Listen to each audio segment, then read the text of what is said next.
Well, Rafe, I know before my trip up to Seattle, we were talking about maybe getting together then, but that got COVID.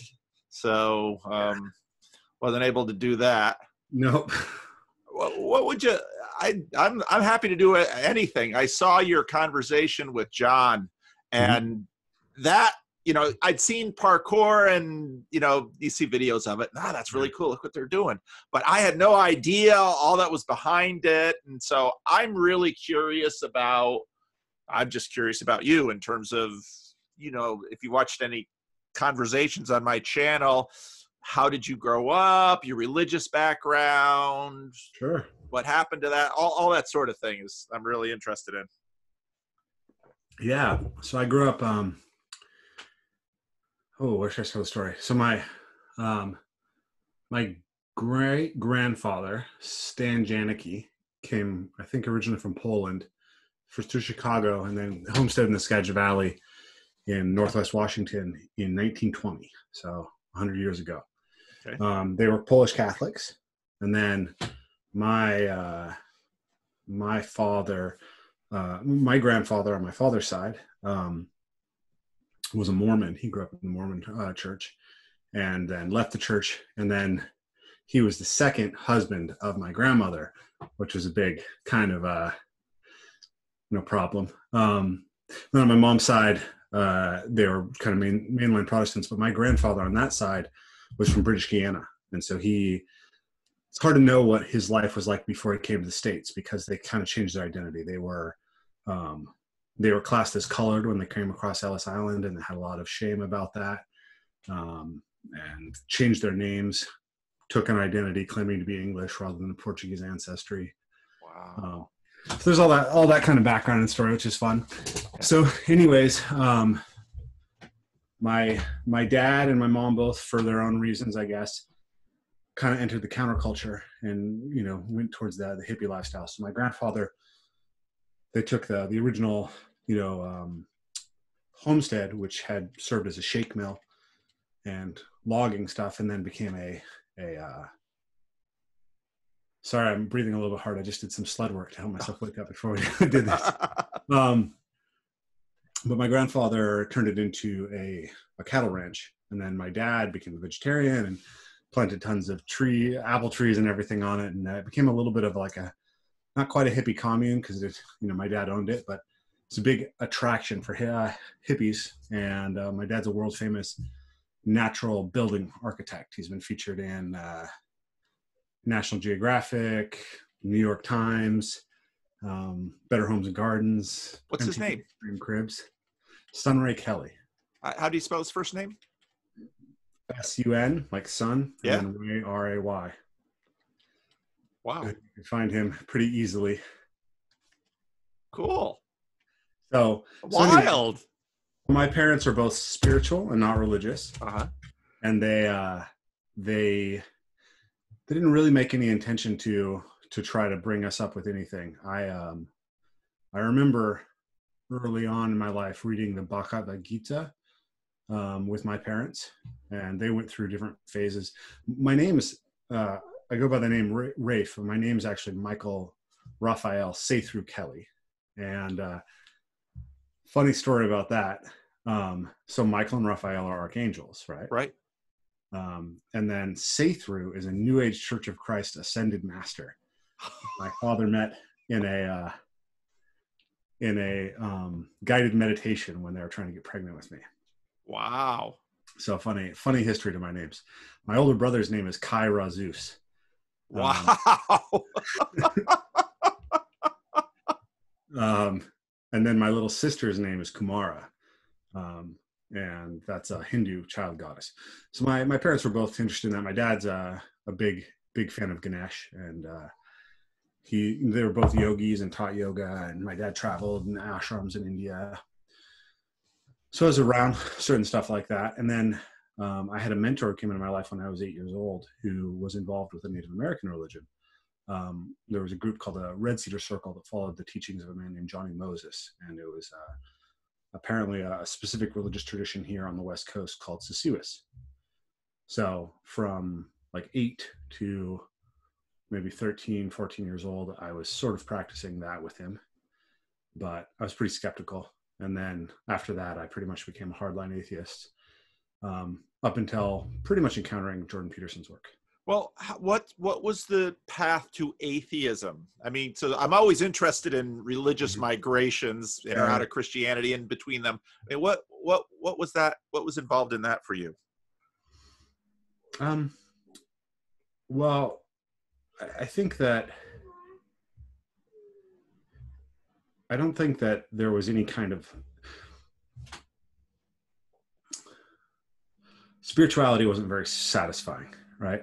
When I first got into some of like Vervaeke's ideas and before that Peterson's ideas, I joked that I was going to become religious and not spiritual. Because I mean the joke within the counterculture, this kind of I think of there's like a class of people. I think class is one of the great underappreciated aspects of the sociology of the United States. It's kind of something that we pretend doesn't exist, but is actually far more explanatory than we realize. Yeah. And I think that there's a kind of I would call them the gentry, the educated gentry, that exists within our society, and particularly, I guess, on the West Coast and probably on the East Coast, there's a strain of that went through the counterculture and the appeal to spirituality, the counterculture, and then New Age, which I think is quite distinct also in its own way from that older hippie style of spirituality. But I don't think that either of them were particularly functional as religious traditions. And so I think that for those of us who grew up with them, we saw these people who professed belief in something, but it was mostly incoherent, as far as I could tell. And I was much more philosophical. When I was little, my mom, like one of my mom's favorite stories about me is that she tried to get me to clean my room one day. And I said to her, "Did God make a mess when he made the mountains?"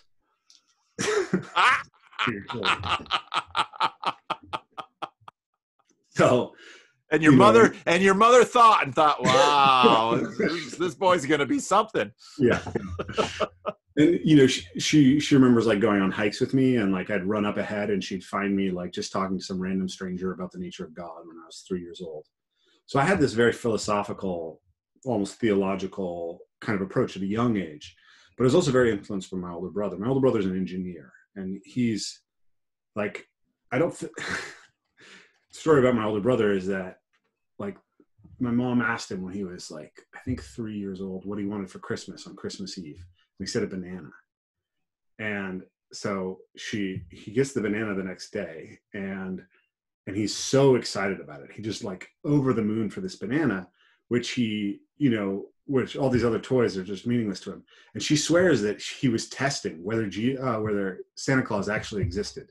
Because he was like, if I wait for the last minute to request something, will he show up? Because he just has an intense, he really doesn't believe in things unless he can touch them and see them, right? And that's much more, I think, his nature. But I saw that he was very effective and that he was very good at things, and that his mind worked there was a clarity to the way that his mind worked that I didn't see in the people who are claiming spirituality around me. And so I think for me, he kind of was a big gateway into it. I was practicing the Sisyphus thing, and it mostly seemed like games of pretend and all these, and also is, the joke was there's a lot of ex-Catholics who were finding another thing to be guilty about. And so everyone was getting up in front of this circle and confessing all of their terrible sins to the group and how they weren't following the spirit correctly. And they used to do these dances, and everyone claimed to have spirit powers, and you're supposed to not interrupt the dances because the spirits would hurt you, and everyone was like doing black magic to each other. And I just thought it was all bullshit. At a certain point, it just all seemed like bullshit to me. So I think for a lot of people who are my age, atheism was very attractive because it had at least a very simple and clear epistemology that didn't seem to result in lots of bizarre claims. Have you read Slate Star Codex's article, "The Godlessness That Failed." Yes. That made quite an impression on me reading that. I thought it was quite interesting. So, I think I was part of that generation where sort of beating up on the people with religious beliefs was a way of demonstrating your intellectual rigor. So I don't know if that's a good answer to your question. That's a good answer. Yeah. That's a really good answer. I always take notes when I do this. So no worries. So you pretty much became an atheist. What was going on in the rest of your life? Because we've got your I don't know how you feed yourself, if parkour is your day job too, or if there's another element to that. Yeah. So the other aspect of this was, maybe a little bit more about my story is I was diagnosed with ADHD and dyslexia at a pretty young age.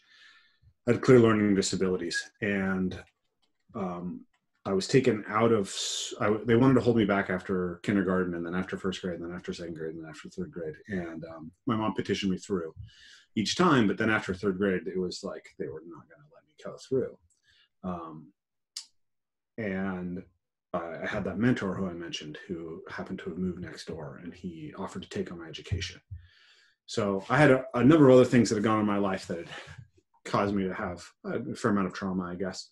And I was a pretty angry young man, plus the learning disabilities, which my father shared. And he really had a hard time watching me do that. And as someone kind of go through the same trauma that he did, and as someone who's part of the counterculture, he really just wanted to take me out of the school system and just sort of let me be feral.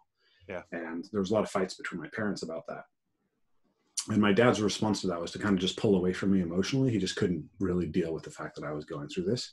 Mm-hmm. So I felt very abandoned by him. And so I was kind of an angry kid. And I had this mentor who came into my life, and at first he was just watching me a lot from my mom because she was working full time and trying to take care of the kids.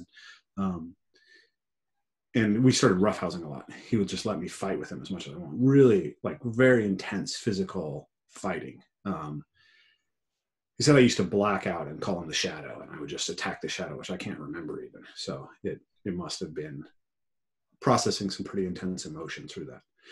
So I was doing that, and then when the next school year came around, we decided to let me to have him educate me along with my mom. Right, they were going to share the duties of educating me, and so I went over to his house for the first lesson, and I pretty much thought that I had just got off scot-free and I wasn't going to have to do anything. And he sat me down and had me write lines, and he's like, I don't really care what you say as long as you write words, and you're going to write a whole page of words. And so I just wrote, fuck you, fuck you, fuck you, right? Until I filled the entire page, and I got up and left, right? And that was the first day of my education, but he didn't care. He didn't care that I was taking my anger out on him. He gave me that space. Yeah. And then over that summer, I'd started reading The Lord of the Rings to me. And so that story was so profound for me that it gave me a motivation. It was like I couldn't get it fast enough. I couldn't wait to have somebody else read to me. Now, the story about me and reading is weird because I learned to read multiple times. I learned to read very, very fast. But then when I was asked to do rote memorization, it regressed me, right? So I'd read full novels by the time I was in second grade. And I was reading, sixth grade level stuff about the rainforest. I was really interested in the rainforest and wolves and nature. But I tested as if I had zero ability to read at the end of it. And I was not very willing, at that stage. I was traumatized by the school system. Yeah. But through that, it was like all of a sudden I got interested in it. And so we read The Lord of the Rings, and then I think we went on to the Iliad and the Odyssey. And by the end of that year, I was reading that material to myself. And I went from there, I went into Norse mythology, and then I kind of discovered that my ancestry was supposedly Celtic, which turns out not really to be true, but my last name's an Irish name. So that's the way that I thought of myself then. So I got into all the Celtic mythology and history and started reading, we read the lives of the 12 Caesars and all this kind of interesting stuff. So by the time I was 13 years old, I actually started reading anthropology literature from the local library. And I read every book that they had. And then my mentor, Gopal, he found this guy, Peter, who was in local government, who was an anthropologist. And he gave me access to his whole library. So when I went to community college at 16 years old, I'd already read 30 ethnographic monographs. So I showed up in this class for my intro anthropology class. And and the teachers were like, what are we going to do with this kid who's completely socially inept because he's been self-educated, he's been, kept out of the school system, has a huge ego about his intellect and, is asking questions that, a grad student might ask in the middle of our introductory class at community college. So that was the other aspect of my education. And then there was the physical aspect. I started training martial arts when I was 6 years old. And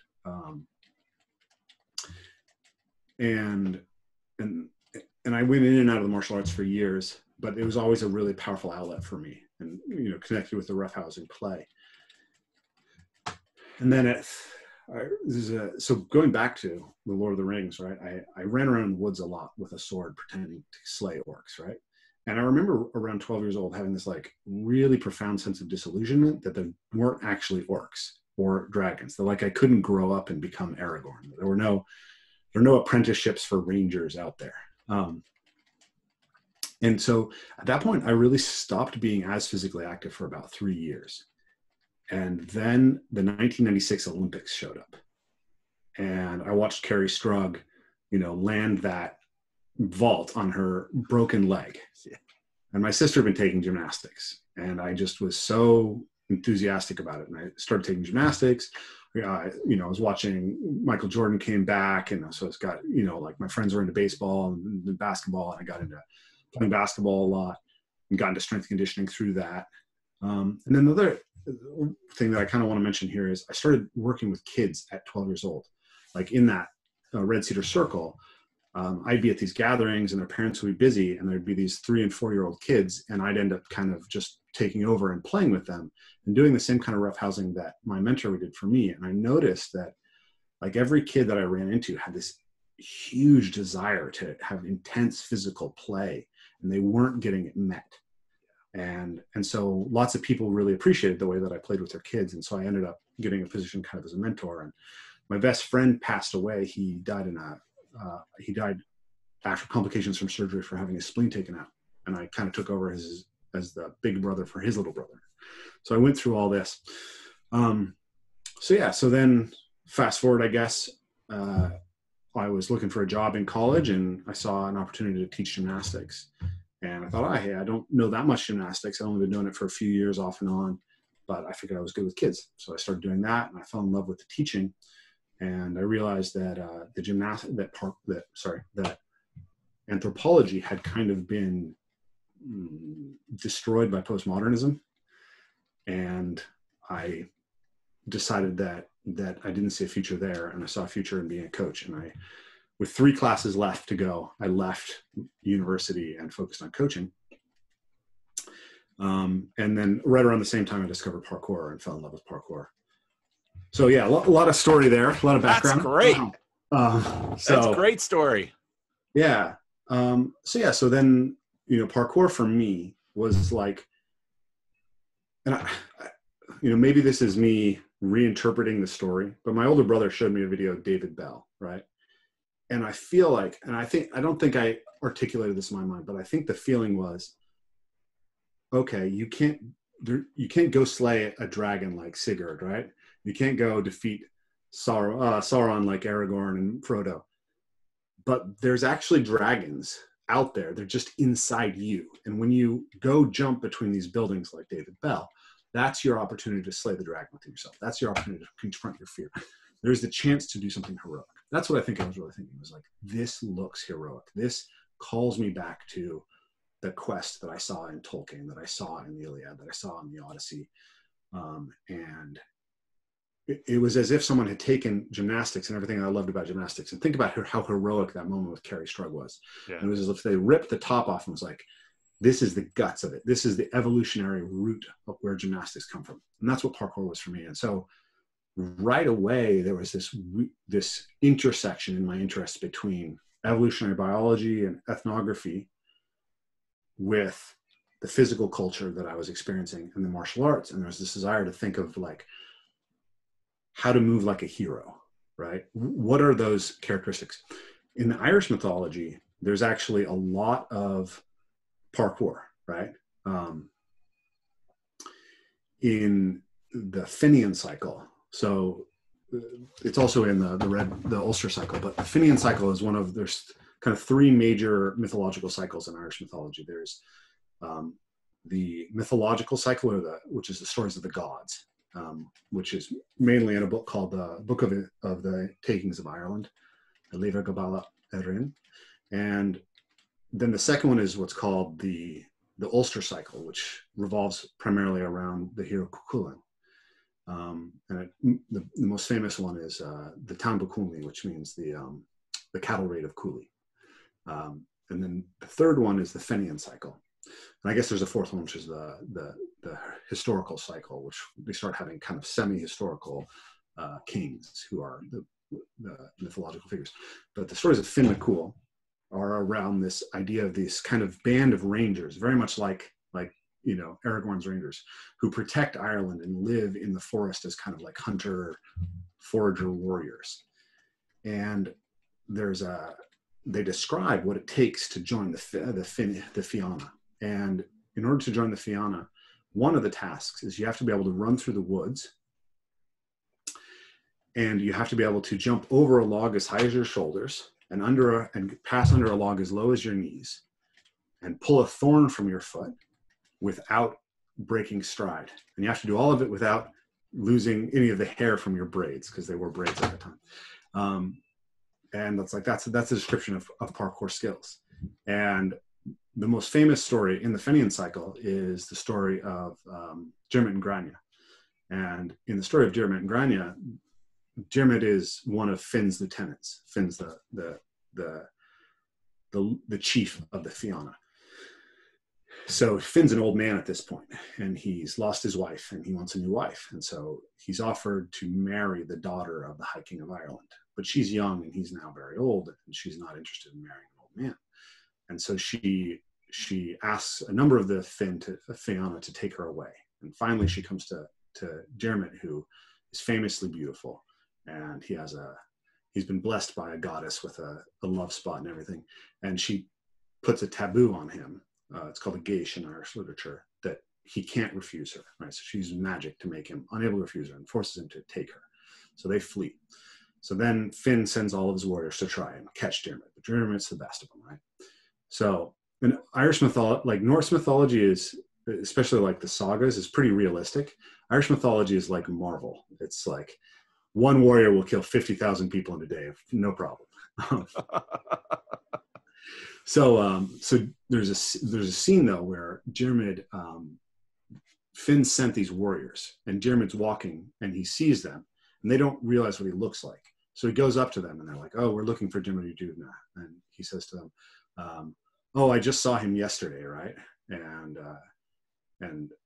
he's like, "He did this feat. It was incredible. You should, like, he's the greatest warrior I've ever seen." And they're like, "Oh, what's this feat?" And he's like, "Well, he ran up a spear and stood on top of it."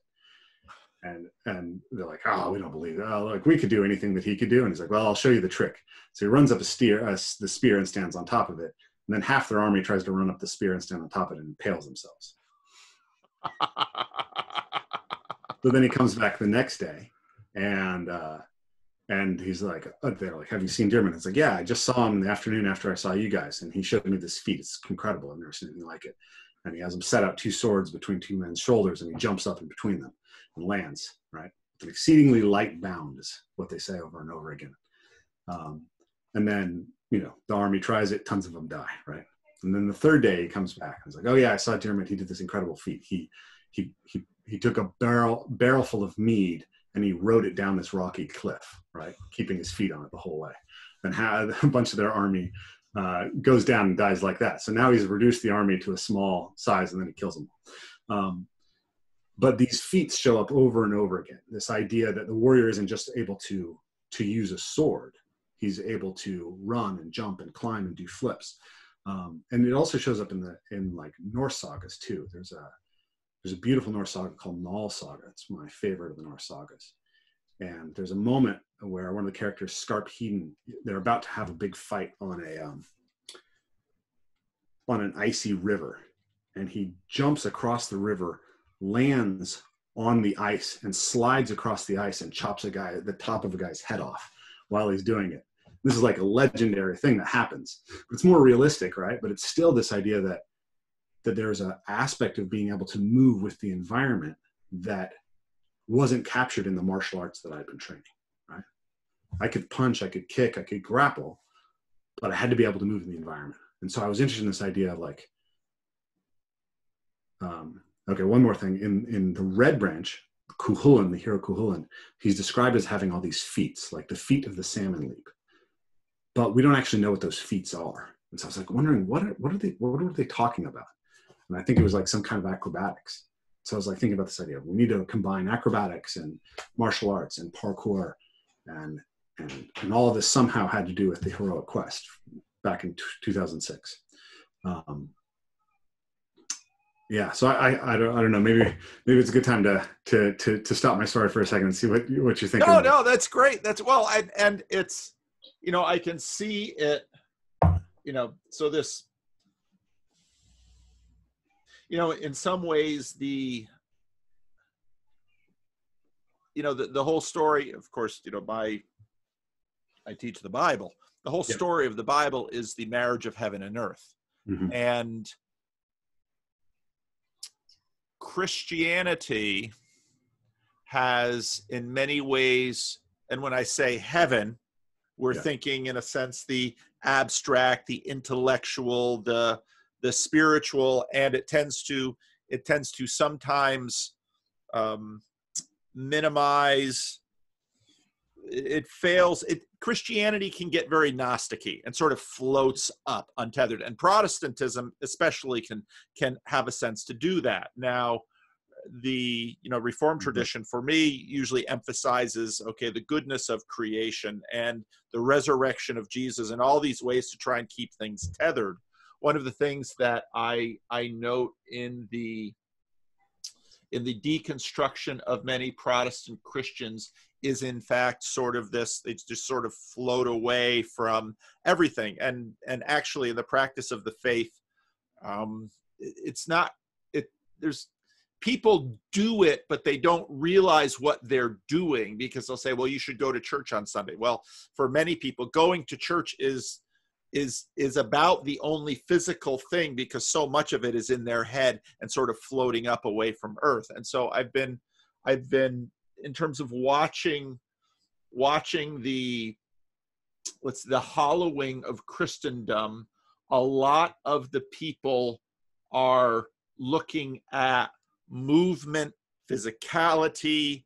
A lot of the emphasis for many of those people is to find their way back into materiality. And in some ways, atheism is sort of a Protestant movement for that in a weird way, because atheism is both, some forms of it is sort of materialistic. Mm-hmm. It begins from below, but it also tends to be, smart people with sharp tongues on the internet making verbal stories, but there's nothing to do as an atheist. Whereas a lot of spirituality, contemporary spirituality that I see people gravitating to, yoga studios, all of this stuff is very physical. And so your story for me makes a lot of sense. I've got some dyslexia. I had a lot of trouble reading when I was early in school, and still visually reading is not the best way for me to get words inside my head. But your story makes a lot of sense for me, and your story makes a lot of sense for me. And it doesn't surprise me at all. Cool. So I think this thing about unifying heaven and earth, I guess, Yeah. or spirit, mind, body. Like with Evolve Move Play, we've come to this idea, and maybe this is another kind of little ramble about what we've done, but to fast forward it after many years of teaching these retreats and incorporating. What kind of retreats? Okay, I'll give you the history. So then, okay, yeah. Because I think this is the grounds of the conversation that I think would be really interesting. That, like, I feel like what I have to offer is a really unique history of practice of the body connecting to these ideas that I don't see represented as well, right? Like I've been following, I started following Jordan Peterson in 2016, and then I encountered Jonathan Pageau's work through that. I remember when you had a video about what philosophical pragmatism was and why that explained Jordan Peterson's fudginess around his answer to the question of does he believe in God. And like, I just couldn't understand it until I saw that video. I was like, bam, that was nailed. So I've been following, I think that video was 2017? 2018. 2018. So it's been a while, right? I've been following this stuff, and, I had that conversation with Vervaeke, and he and I have some more kind of entry points together, if that makes sense. Whereas like talking to yourself or talking to Jonathan or some of these other people, it wasn't as obvious where the conversation would be. But as I've observed this and as I've had those conversations, what I hope to be is basically the voice for the body in this conversation, to some degree. And so I think that you really nailed it there. But maybe if I can give you kind of the rest of the history, then it'll get us up to an interesting point. But so 2006, I was experimenting with the idea of martial arts combined with strength conditioning, CrossFit, with parkour, and had this ethnographic and mythological perspective on it that I think was pretty unique. And I worked with another guy who had a similar idea. His name was Erwin LaCour, who went on to found something called MoveMat. And we tried to work together, but ultimately it didn't work for a variety of reasons. One of the things that made it not work was that I didn't feel like I was mature in the development of any of the physical things, right? I feel like I was still really at the novice level in the understanding of these things, and I didn't feel like Erwin was past that either. And I felt like if we were trying to put together a synthesis of these methods, we needed mastering at least one thing. This guy named Scott Sonnen, who said something that like, if you would be a master of everything, start with one tool. And so I was like, there's this huge field of things that I really want to be able to synthesize, but it feels inappropriate to try to synthesize that before reaching something like mastering one of them. And I was very involved in the parkour community, and I had an opportunity to come down to Seattle and start teaching parkour. And that was it was like the second or third parkour teaching program in the country. And I did it. And so I spent the next few years focusing on parkour at a very deep level and very technical level. And I went kind of very sport oriented, tons of research in the strength and conditioning world. And eventually I was called back to the woods, and there was problems. There was a misalignment of vision at Parkour Visions, which was the company that we had co-founded. And in 2013, I left. So I had wanted to just take people out in the woods because I loved training in the woods. And I had started training more and more in the woods for a variety of reasons. Whereas parkour at that time was very much perceived as an urban sport. Even though it didn't start that way, it started as both, but it was perceived as it spread as urban. So I wanted to take it back to nature. So I set up this camp that we called Return to the Source. And I had a video called Return to the Source, which was featured by Prana, and it was about, parkour returning to nature. And between the time that we started promoting that and the time that it actually happened, I left that business. And now all these ideas that have been bubbling up around this synthesis of these visions came out. And so I taught that. And I asked all the people who'd signed up, like, would you be okay if we kind of expanded the scope beyond parkour? So I taught that workshop. It was 3 days in the woods. And that was the longest that we'd ever been together like that as a group in a teaching circumstance. And you could tell right away that it did something very different from just group classes. And so we came back the next year and did it for 3 days. And then I think the next year after that was 5 days, and then 7 days, and then 8 days. And we've been doing it for years now. And then I've been doing 2-day retreats all around the world. And I noticed that, well, so in 2016, I traveled to Europe to teach a series of workshops. And while I was there, I contracted Lyme disease. This was the first year, I think, that we went to 5 days. So I came back from Europe, and we were teaching this seminar. And on the 3rd day of the seminar, I had the Lyme disease has a 28-day cycle. So I got hit by the Lyme disease, not knowing that was why I was sick. So I was badly, badly sick. So luckily, I had one of my apprentices who was a wilderness awareness school teacher who was supposed to teach that day. So like, I just left them at my father's property and went to my mom's and like cuddled under a blanket with chills and fever and puked a bunch. And when I came back, it was like there had been a group of people and now there was a tribe. Yeah. And so we had 2 people there who were capoeira, who were capoeiristas, who really knew the songs. And they led all this singing, and there was all this group like emotional processing and talking that happened around the campfire that night. And there was another guy who had a guitar, who was a really great musician, and they were all sharing this. And then I'd already noticed this, that there was a capacity for emulation that came from multiple days of training, where you'd see people make quantum leaps in physical performance that you never saw before. But the next day in that particular seminar, it was like incredible. And so we started to, and then I'd noticed this thing where I'd ask people at the end of the seminar, like, what was most meaningful to you? Or what did you take out of this? What did you want? And always I expected like, oh man, like my Kong vaults are way better. Like that one jump was incredible. And always the number one thing people would say is the people, right? I've never felt more connected to people in my life. I've never felt more connected to nature. And so I realized that the movement is a really powerful medium, and it's something that we deeply need to reconnect to. But most people are more desperately craving connection to other people, connection to self, like actually being separated from so many things that get us into our monkey mind, right? Get us into that gadfly of attention, but they don't know who they are. And when you give them a chance to be able to positively construct that identity, it's really meaningful to them. So that same time, right? So if that was summer, that was August of 2016. Okay. So October of 2016, YouTube serves me a video of this, froggy voiced Canadian professor on the Joe Rogan podcast.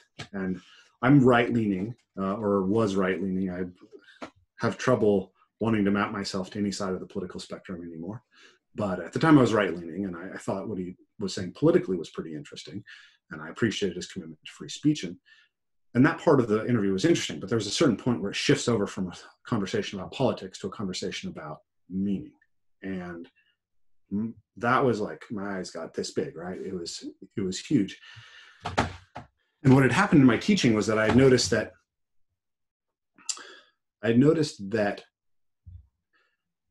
I was very scientific, and I was breaking things down and being very technical, and I had read lots of scientific literature, and I could tell people the statistical findings on what type of intervention would have the best impact. And people respected that, and it gave me authority, but it was relatively low impact. And every time that I told them a story about my own life and my own history, it moved them, and I could see their eyes start shining. And so I was like, what is this? What is narrative? Why is it powerful? What do I do with it? And when Peterson started talking about his archetypal structure, it was like, okay, fascinated. So I generally taught for many years, basically starting in April through October. so I would have those winter months off because I taught outdoors, from traveling seminars. So between October and March, I think I consumed about 120 hours of Peterson's lectures. Yeah. And before that, I was just reading, I was listening to like strength conditioning lectures and like stuff that would theoretically have much more impact on my ability to help people as a coach. Yep. I kept asking myself, like, why am I listening to this? And like, Peterson's so tangential, right? Like you know that you're generating insight through it, but sometimes you're like, where am I and what in the world is going on? So I come to my first seminar, which was in LA at a place called Chatsworth Park with these beautiful big oak trees. And I start teaching the seminar. And at this point, like a lot of my teaching was sort of implicitly generated. I don't know how to describe it. It's like I had organically generated all these teaching points, and I couldn't remember them outside of the teaching context. But I knew that there were these beats that I would hit when I was teaching, and then I would recognize the moment to hit that beat in the teaching context, right? Yep. So I was like, I couldn't write down what I taught in a seminar, right. But I knew that the same things would come up, right? Yep. So like I'd recognize the moment for one of my teaching moments, right? It's like, this is a beat that I'm going to hit. And all of a sudden it'd be like, I'd be downloading my own insight, and Peterson's insights would just map right onto it, and I'd be bringing them together. Yeah. I did a video right before I encountered Peterson called the self-worth esteeming. And what I talked about in that video was basically this idea that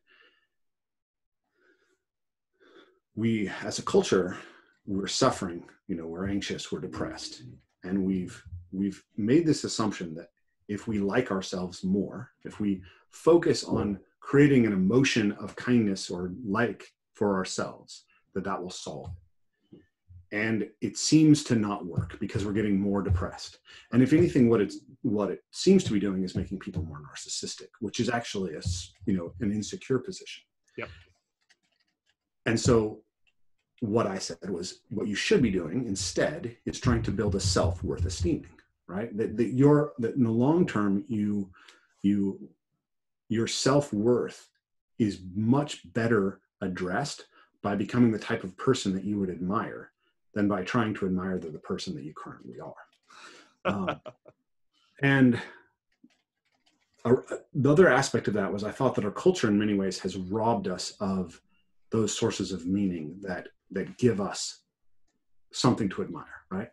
Because, I imagine like in a village, you might not be the fastest or strongest or best looking guy or best looking girl or the best singer, but you might be the best hunter, or you might be the best weaver, or you might be, the best diplomat, or you might be whatever. There's lots of ways that you can share value.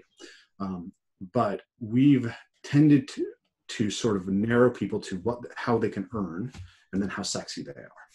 And I think that a lot of people's self-worth is undercut because those just aren't a sufficient base. Sorry, my daughter just interrupted me. Totally fine. Yeah, those aren't a sufficient base for real self-worth. Okay. Yeah. So those were the ideas that I was working with right before I encountered Peterson's work. And I think you can see how that maps really close. Oh yeah. Okay, so 2 years of, then, eventually, I don't know, I've consumed, the last time I counted it up, I'd consumed over 240 hours of Professor Peterson. And I've read Maps of Meaning, and it took me a year. Yeah. It's a hard book, right? So then through that, and then through encountering Vervaeke, I came to this realization that fundamentally, what it seemed like people were looking for, what they were getting out of the seminars, and why they said they were life-changing to me, was they were looking for a reconnection with themselves and their bodies, a reconnection with nature, a reconnection with a community. So we've kind of talked about these 4 pillars: movement, mindfulness, nature, and community. And my friend Frank Forencich has a similar, he calls it the Mandala of Health. It's not mind, body, spirit. It's mind, body, spirit, land, tribe, and ancestors. So that's kind of, it's the connections, right? And this is what I'm talking about with Peter, with Vervaeke, is this idea that like religio is what affords connection for us. And so we're trying to rebuild this. So my last conversation with John, which just was uploaded yesterday, was about kind of this intersection between the work of the nature connection world in John Young with this philosopher David Abrams, who wrote a book called Spell of the Sensuous, and Peterson and C.S. Lewis, because I happen to have all those ideas sort of generating in my head at the same time. And at the end of it, that conversation, John said to me, "You know what you've done, right?" And I said, "I don't know. What do you think I've done?" He said, "You've created a church."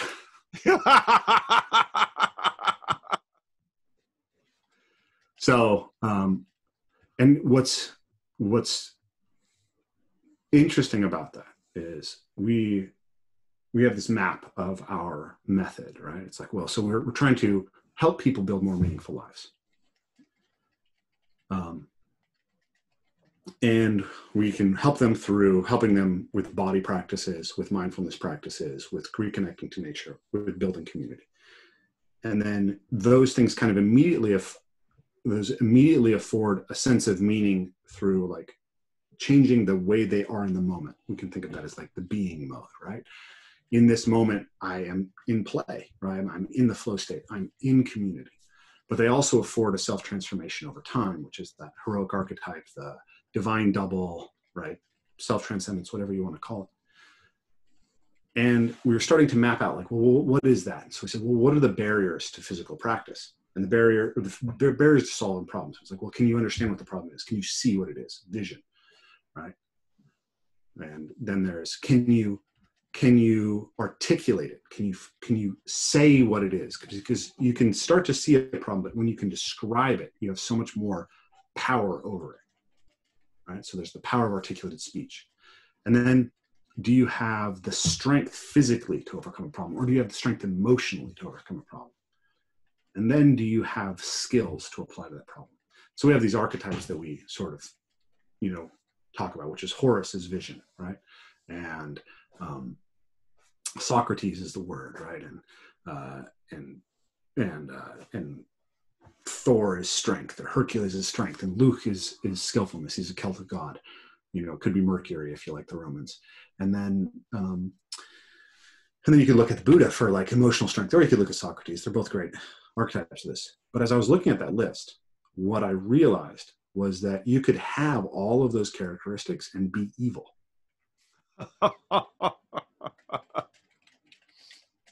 And that in order for those characteristics so you can be great and not good, in order for your greatness to be in service of goodness, I cannot imagine a principle that is better to be in service of than agape, right? And that's where I encountered, that's what I got through Vervaeke. And so then at the top of my pyramid of virtue is logos and agape. And so in some sense, like I joke that I'm a non-theist Christian with Taoist and Buddhist tools, and I'm also interested in animism and some of these other things. But there, I don't know. It's I don't know. Maybe this is where I pass the baton to you to tell me what I'm playing. That was great. I'm fascinated by this whole thing. And it makes complete sense to me. I guess my question is, what can I help you with? Because I'm, actually, I was thinking about the conversation we're having today, and I watched some of your conversations with John, and I was, so at the same time, I'm mind reading because, of course, I've got this weird audience I've got a bunch of these Christians over here, and they've got some of their own, the people who have always been Christians and never left that fold, they can be a little reactive. And then I've got a bunch of these people who have become Christian now post Jordan Peterson, and they're pretty chill about this kind of stuff because they're not too reactive. And I've got these other people over here, the non-theists, who are kind of following me along and, you know, skeptical, tolerant of my Jesus stuff. At least they're not Jesus allergic like a lot of people can be. So, and that's just post Christendom, you know, traumatic effect syndrome. But I was thinking last night about how, you know, if someone would come to me and say, why doesn't Christianity have the kind of movement discipline that, say, like Hinduism had with yoga and some of the Eastern religions with martial arts?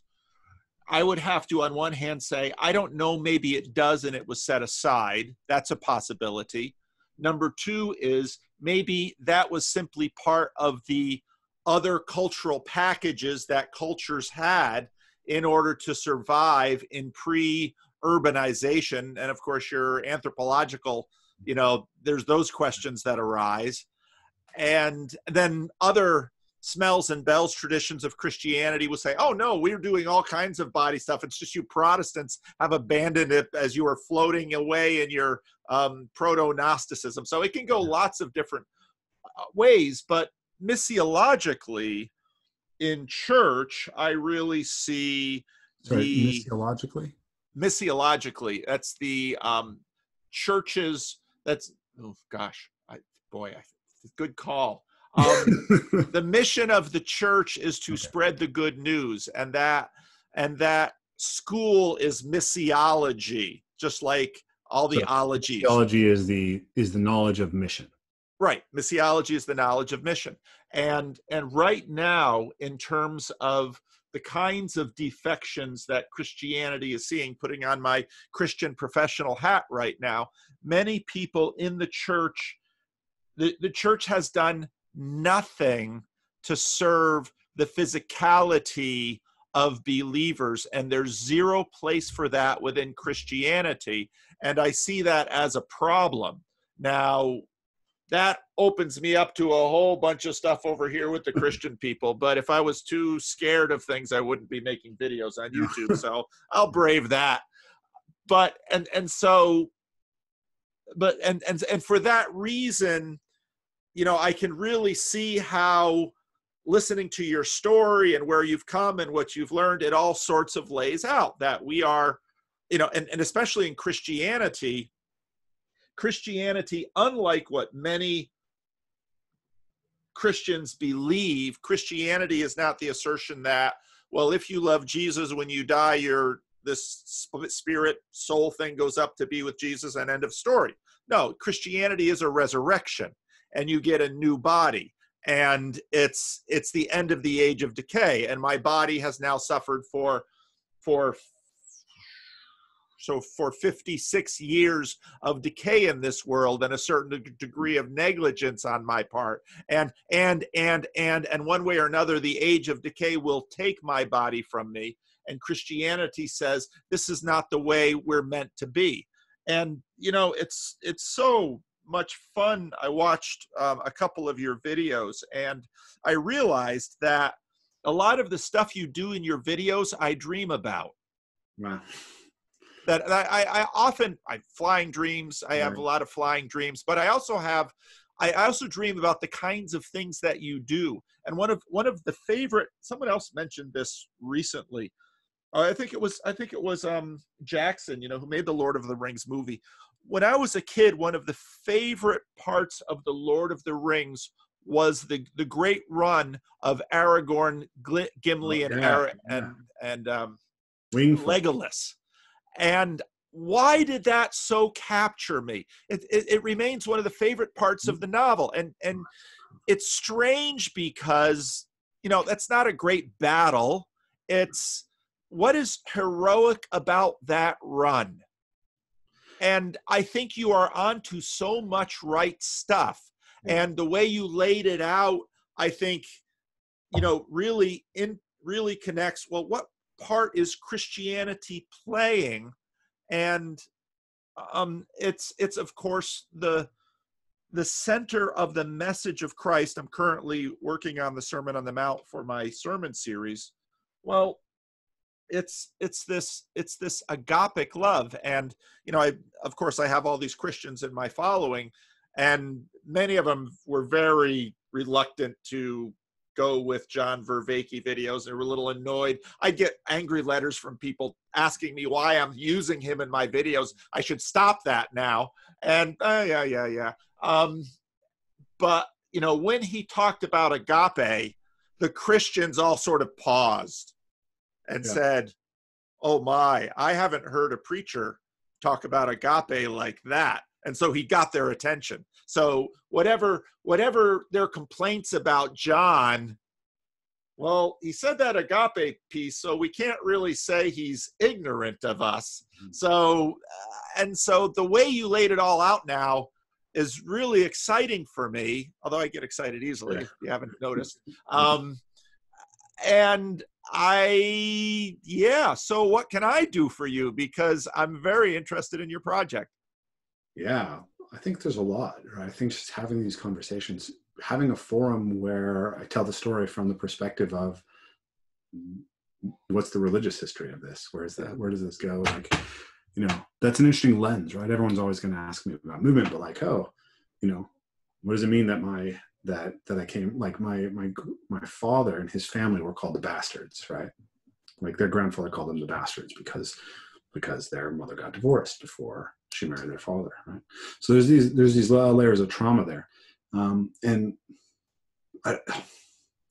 I'm convinced that there's so much Christian grammar and so much religious underwellings to our society, and we're so ignorant of it that it's dangerous. I think one of the huge dangers that we face as a society is we haven't wrestled with how much this is the bones of our Father, right? So, but I don't understand it, right? Like, I mean, I understand pieces of it, but part of my quest, I guess, is just understanding myself, right? I did not grow up in a Christian milieu, right? And yet I did. You see what I'm saying? Because like I say, I think I'm a non-theist Christian. I think, because I don't know, because I don't know that much about it. Like I've tried to study it, but there's so much that is implicit in our cultural structure that probably derives from these Christian antecessors, and trying to break them out and understand where they come from. Like Vervaeke's lectures have been incredible in understanding that and thinking about, you know, how Thomas Aquinas separates the body from, you know, the mind, and how sorry, I'm going in too many different directions, so I'll try to. That's the ADHD thing. Yeah. Keep going. Yeah. I can follow. Yeah. So I speak that language. So just, I'm interested in having these conversations about what is in this heritage and how do we wrestle with it, right? I think that's the right question, right? How do we wrestle with the heritage of our religious background and realize, you know, this is a sort of a hard turn, but I think that you know, James Lindsay's argument that we're facing a kind of religious awakening in the social justice movement, and that it is a religious awakening that is not aware of what it is or what it comes from, and that probably makes it quite dangerous, right? I think makes it dangerous. I'm not satisfied with the Sam Harris argument that we can just get rid of this, or the Steven Pinker argument that the Enlightenment arises sui generis, and that the things that come before it don't have anything to do with how it arises. And I don't think that we can solve the problems that we're facing without it. And I think that, like, I think that the principle of agape is a stronger principle to orient yourself around than anything that's been proposed otherwise. So whether we accept the resurrection or we don't accept the resurrection, if we throw that baby out with the bathwater, I think we're throwing out, if we throw logos and agape out with the Christian bathwater, I think that we collapse. And I'm not very excited about what potentially, I don't think the CCP and and the Marxist Confucianist hybrid is a better world system. Yeah. So there's that, and then there's also like this, so as I've started to explore all these aspects of character development and I think there's something about parkour that's almost insipidly spiritual, right? There's a lot of people who come into parkour who are questing for something. And at some point, and it's very satisfying initially, and you get that flow experience. But you could also think of flow experiences as in some way along the religious continuum. And then there's a point where just the physical act of the practice doesn't get you what you're looking for anymore. And so, I've seen some of the biggest guys in this. Daniel Vervaeke, who's probably the best, he's probably the best athlete in the parkour community. I mean, it's like David was way ahead of everyone else, David Bell, and then Daniel was, and maybe Oleg Vorslav, but there's just a couple of guys who just stand out as absolutely, phenoms, so far above everyone else. And Danny basically goes through this phase where he like becomes extremely interested in his Christianity, and he's talking about like, I can do these things because I trust in Jesus to support me when I jump off this building. And then around the same time, a couple of other big guys in the community got really into like the super weird David Icke stuff, and tons of people got into Jordan Peterson. Tons of people also into the social justice stuff. Like atheism plus, they want parkour plus, right? We have to be in social justice as well as this. So there's always been this reflex in me to say, like, don't go into those dangerous waters. Stay in something very simple. Be a movement coach. Like, do this. Like, what is your scope of practice? And a lot of anxiety about that. But then every time that I talk about these things, the students give me this feedback that was the thing that they liked, that was more important. And so I keep doing it. And I remember I literally woke up from a dream one day and I said, to teach anything is to participate in the art of teaching, being a human being. And everyone who talks about their great chemistry teacher and the great English teacher and the great whatever teacher, that teacher is not great simply because they explain chemistry well. That teacher is great because they afforded that individual insight into life in general. And so if you teach whatever you teach, you don't have to have a coherent, complete worldview that you can give to everybody, and you shouldn't. But letting it have a spiritual dimension, for lack of a better word, I think is actually only allowing it to serve people. So in some sense, I feel like I'm a parkour pastor or a movement pastor, right? And so those of us who are fulfilling that role for these communities that are self-generating, right? We could learn something from those communities that have been doing this for a long time. That's one reason to have a conversation, right? Is that it's like, maybe there's a God-shaped hole in the human psyche, and we can't escape searching for it. And maybe within any community that starts getting people towards something very meaningful, there's a pastor-shaped hole that needs to be filled. Yeah. And so having a way of beginning to learn the best practices for that is a good conversation to have. So that's an interesting start. In my sermon last week,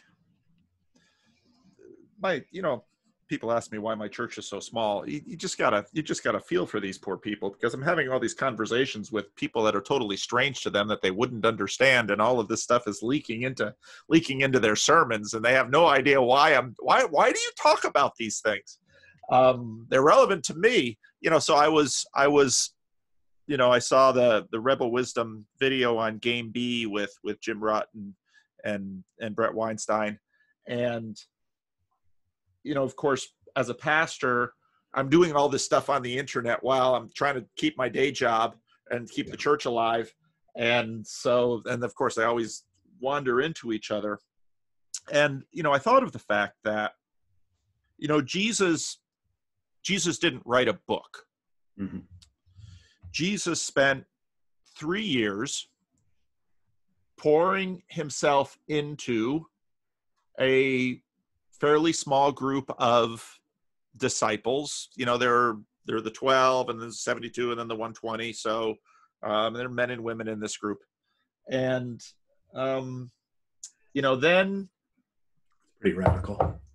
yeah, and all of the accounts from the disciples themselves are that they had no idea what he was talking about through most of it, but they sort of the stuff they remembered we get through the Gospels, and then he is killed in the middle of a violent culture war by both sides. The only thing these two sides can agree upon is that the world is better without Jesus, so they kill him, and then his disciples begin claiming that he begins showing up to them and that they could touch him and that they knew it was him because they could put their hands on his scars. Yeah. And you have to say, okay, that's a wild story. But then the fact of the matter is that these disciples and these stories changed the world and convinced the world that this agapic shaped love is the key to human existence and fulfillment. And now the heart of this agapic love can be seen, C.S. Lewis writes about this well, can be seen all over the place. Every mother gives birth at the risk of her life, often in the ancient world at the cost of her life. Every parent raises a child at the cost of their time, and so therefore to a degree at the cost of their life. Children are incredibly expensive to raise properly. Got 3 of them. And on and on and on. And you see this agapic love all over the place. And the one illustration in the Bible of the seed dying and coming to life, which sort of mirrors all of this stuff in mythology about the dying and resurrection God. The one example of this amongst the Jews is amongst the one group of people that didn't believe any of that other stuff about all these other pagan gods who are running this cycle, and they claim it actually happens.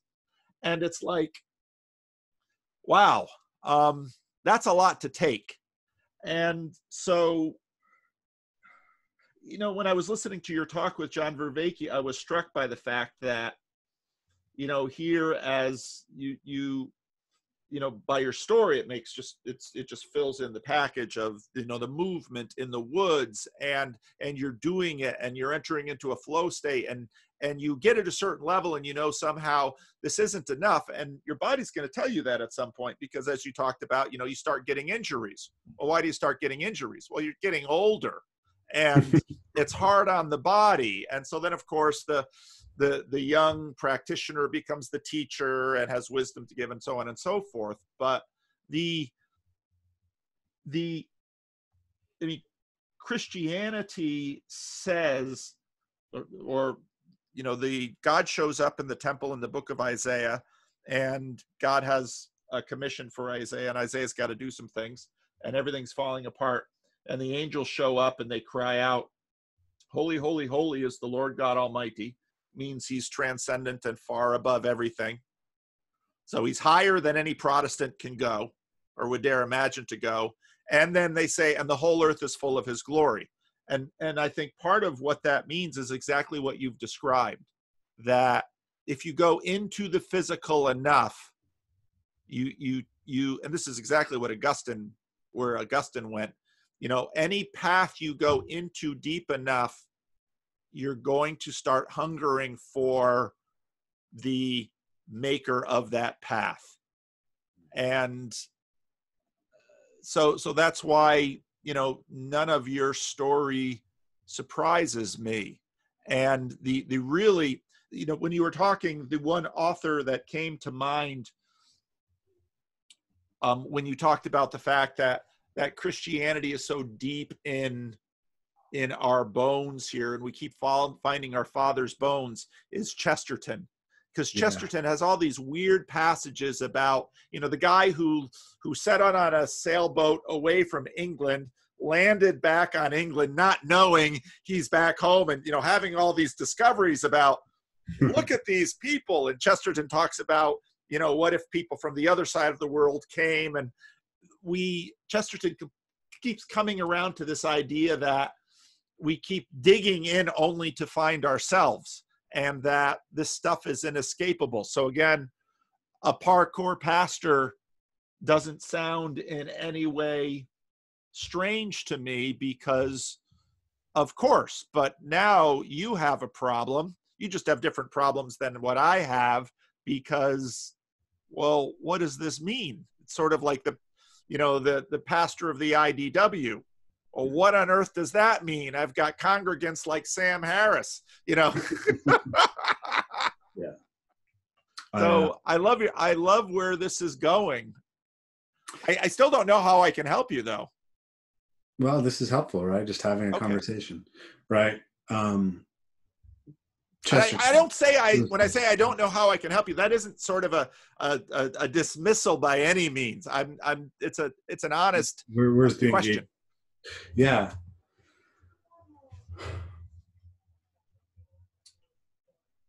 Sounding board, and more. A couple things that have popped in my head that I wanted to just share, I guess, and think about is the role of the body in Christianity. And are you familiar with the work of Scott Atran and Pascal Boyer and the cognitive anthropologists on religion? No. You might find it interesting, right? So they have a whole theory of religion as,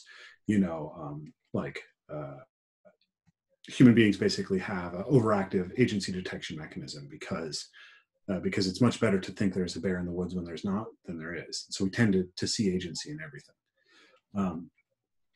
And then this basic tendency is very easy to it's very easy to leverage for cultural technology. If you want a psychotechnology to transmit over time, if you can connect it to that agency detection, then it works better. And part of this idea, though, is that that religions are actually not. I think that there's this very Protestant notion in the West that religion is about espousing a specific belief in a God, right? And I think when you look at religion as a global feature, you see that it's more than that, and sometimes it's not that. So there's these. So you can imagine that basically, like, I believe in Yahweh, I believe in Jesus, I believe in Allah, I believe in Ganesh. Like, you can think of those as fundamentally the same, and then there's just a difference in the propositions. What the cognitive anthropologists say is basically, rather than that, you have this underlying substrate that gets lots of cultural technology glommed onto it, and those cultural technologies can be very different. So Islam and the functions it takes in society is very different than what the Orthodox Church is in the East, or what the Roman Catholic Church is, or what the Protestant Church is. And those things are quite different from what Taoism does, or Shintoism does, or Confucianism. Right? There's these functions that a society has, right? Like, how do we organize marriages? How do we organize contracts? How do we organize, social gatherings? And how do we create a common narrative and understanding and identity? Whatever those functions are, some of them, they get kind of connected to this overarching thing in different ways. So I think it's an interesting way to look at it, right? And it gives you a little bit more flexibility in how you're considering these things. But as I was going through this like, what exactly am I doing? One thing that came up for me was, in the West, at least in the post-Protestant West, physical culture is not connected to religious culture. But that's not the case in the East at all, right? Like, you mentioned yoga, but like, the same thing is true in Chinese martial arts, right? Why is it Shaolin Kung Fu, right? The Shaolin Temple is a Buddhist temple, right? And the internal martial arts, Bagua, Jingyi, and Tai Chi Chuan, or Tai Chi, are all very specifically Taoist. And it's not just that Taoist practiced that martial art, it's that those martial arts were part of a set of Taoist practices that were interrelated. There was a type of astrology, or a type of fortune telling, a type of feng shui or whatever it is, that are all part of this one cultural package. And Shintoism, sumo wrestling, is a game that was played in ceremonies and in celebrations at Shinto temples. That's where sumo comes from. So the idea of physical culture as being integral to some kind of religious structure, or of using physical culture as a means to afford transcendence, is very normal on a more wide scale, right? And then there's this question about, Nietzsche's criticism. One of Nietzsche's many criticisms of Christianity is this idea that Christianity had sacrificed the body, right? That the body was something that was profane, that we were trying to get out of, right? There's so much asceticism in traditional Christian practice. And, his thing was to reclaim that, to reclaim the experience of being here on earth. And so as I'm trying to understand how we wrestle with the Christian tradition, and how can we adapt it in some way to, or how do we relate to it in any ways, in a way that allows us to solve the problems that we have in front of us. It feels like, for me anyways, that some of these things that have been separated out in the Western tradition, they need to be reintegrated, because we're kind of a disintegrated people. So I'm curious to sound those ideas out with you. Like, what do you know about that history, and how do you see, how did we become that? You said like atheism, like if atheism is an offshoot of Protestantism, right? Yeah.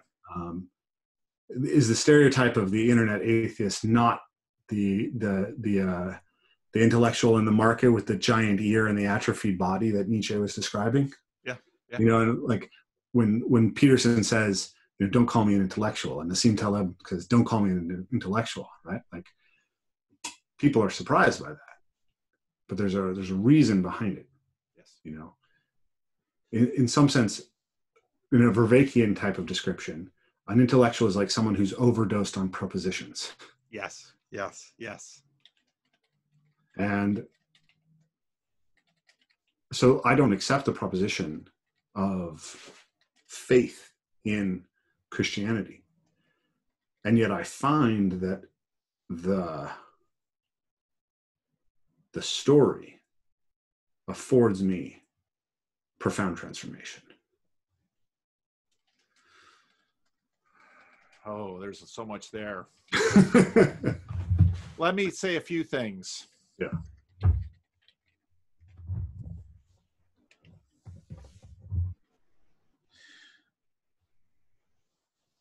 You said the body is something,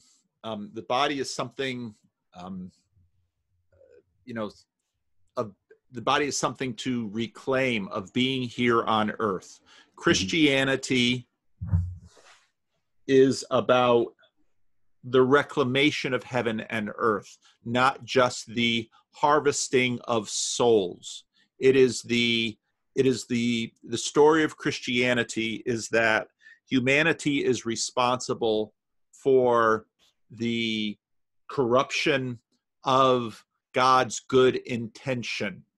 And so our death is, this gets really complicated in a lot of ways, but the main storyline, as I understand it, is that in the resurrection of Jesus Christ, the creation 2.0 begins. Now, what that means, I was having a conversation with a friend of mine who grew up Roman Catholic, is a university professor.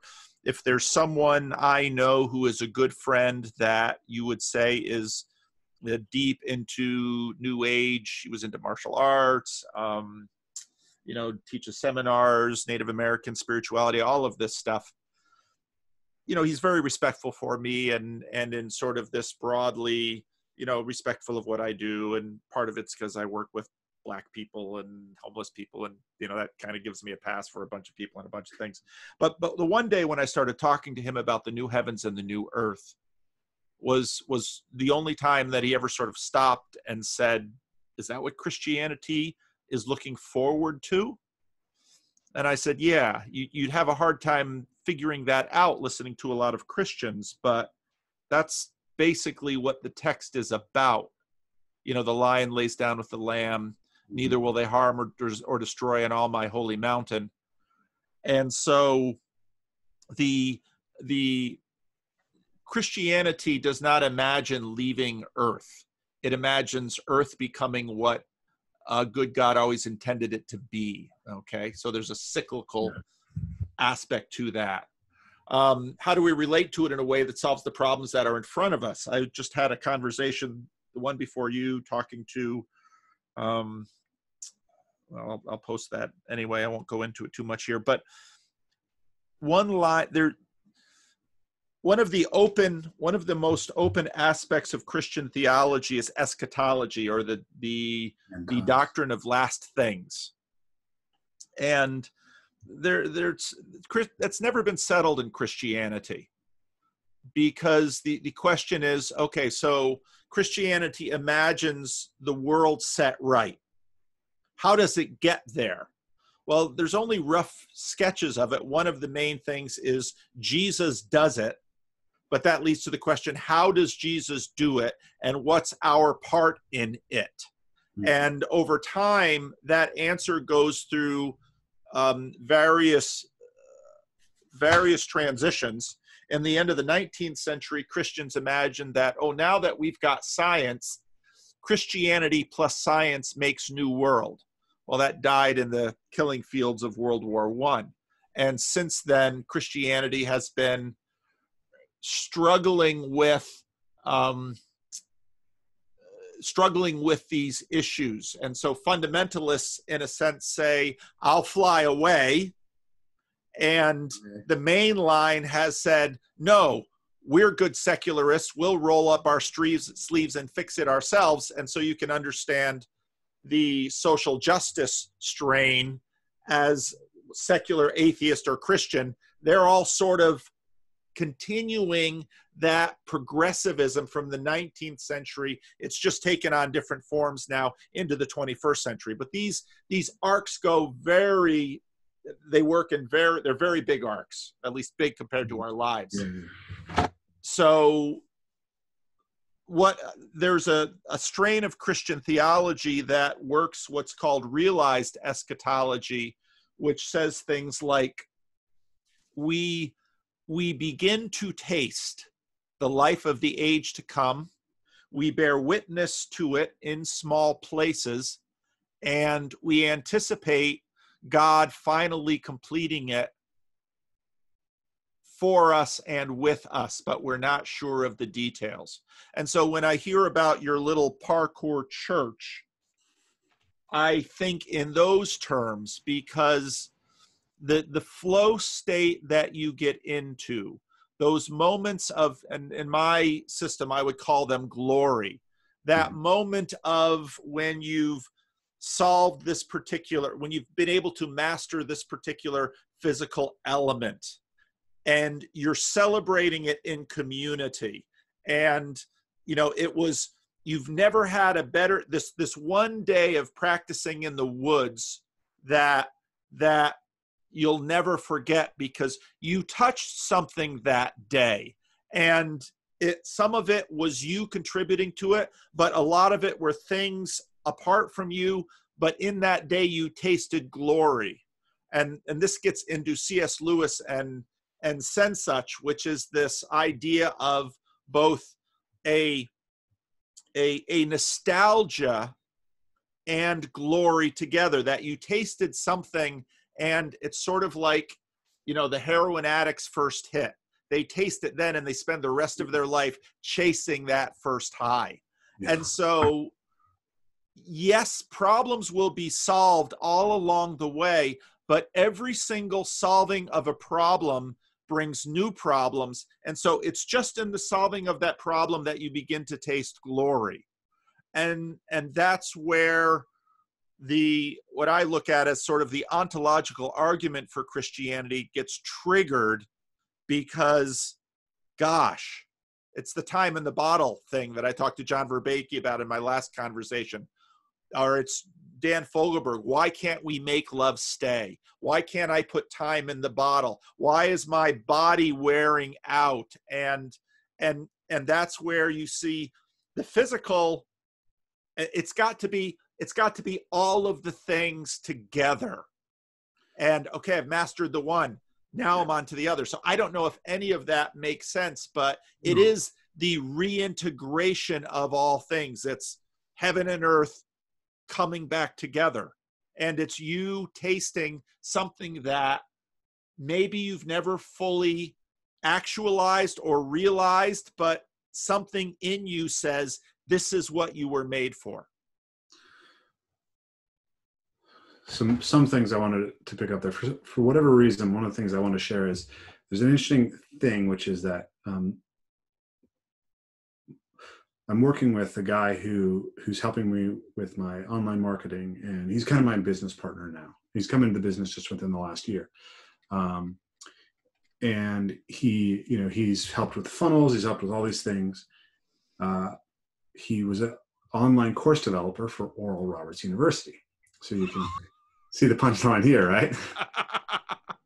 So he's a devout Christian, right? Yes. Very strong believer. Yes. And a particular kind of Christian, Oral Roberts. Keep going. This is fascinating. That is not incidental, by the way. What aspect of Christianity? So go on. Yeah. So one of the things that he's very attracted by my work and something he described himself as a Jesus follower. A lot of Christian history or Christian historical theology is something that he feels is not in tune with what is actually revealed in the Gospels. And one thing that he places a lot of importance on is that idea that this isn't a story of souls going to heaven. That when Jesus returns, the body as well as the soul, the whole thing is united and redeemed, and it all comes out in the kingdom of heaven, which happens right here. Yes. Now, this is not the impression that I get of Christianity, right? This is not the impression I think most people have of Christianity. Right. Christianity has been, in some sense, or appears to me to have been perceived and to have been promulgated in many ways as you said, as Gnostic, he has a real passion against Gnosticism.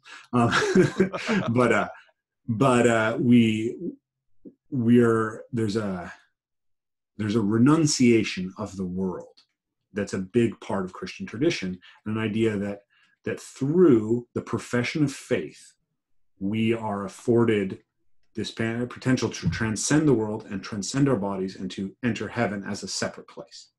That's how I view Christianity as the primary story that has been told, or at least for a while. So when you say it, imagine these things being united and it's about the unification of heaven and earth, it's like, how'd that get lost if that's the case? I can see you ready to jump on that question. But the other thing it brings up for me is Jordan Peterson and his role in this whole conversation. Because what inspired me about Peterson so much, and what made it very different from every other interaction that I had with Christianity, was that idea that the kingdom of heaven arises through us proactively becoming the type of people who have agape, right? Who are not have agape, that's the wrong way to think about it, who are in the process of agape. I think that's a better way of saying it. And I find it interesting because I use metta meditation, right? Which is one of John Vervaeke's ecology of practices. It's a Buddhist tradition, but it's essentially it's essentially an exercise of cultivating agape in yourself. I sit and I ask, may I be well? May I be at peace? May I love and be loved? And my little adaptation of this, I don't know if this is how other people do it. I got one lesson and I've run with it. is I'll think about, like, what would it mean for me to be well? What would it mean for me to be at peace? What would it mean for me to be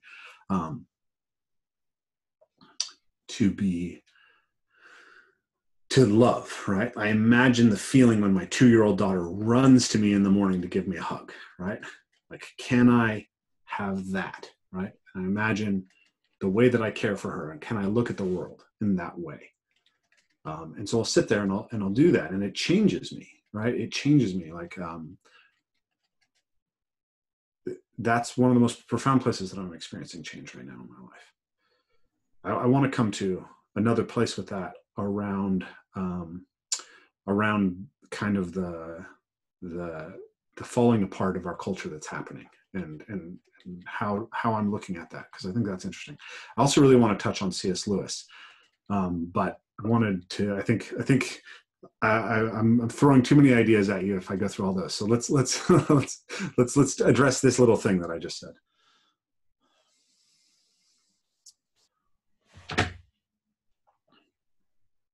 You talked about your line, the kingdom of heaven arises through us becoming the kind of people who are in the process of agape.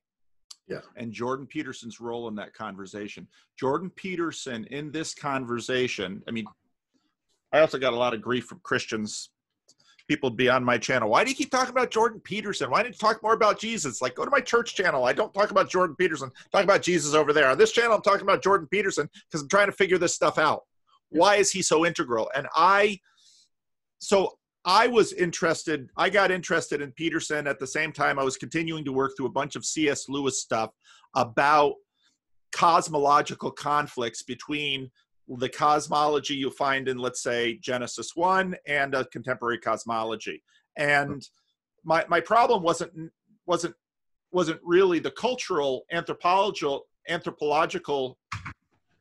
question that it's okay to have the Bible in an ancient Near East text have a different cosmology than what modern people have. That conflict doesn't bother me. As a preacher, I wanted to know how I could talk about this effectively, because modernist fundamentalist thing had made such a royal mess of that. So that got me over to Jordan Peterson.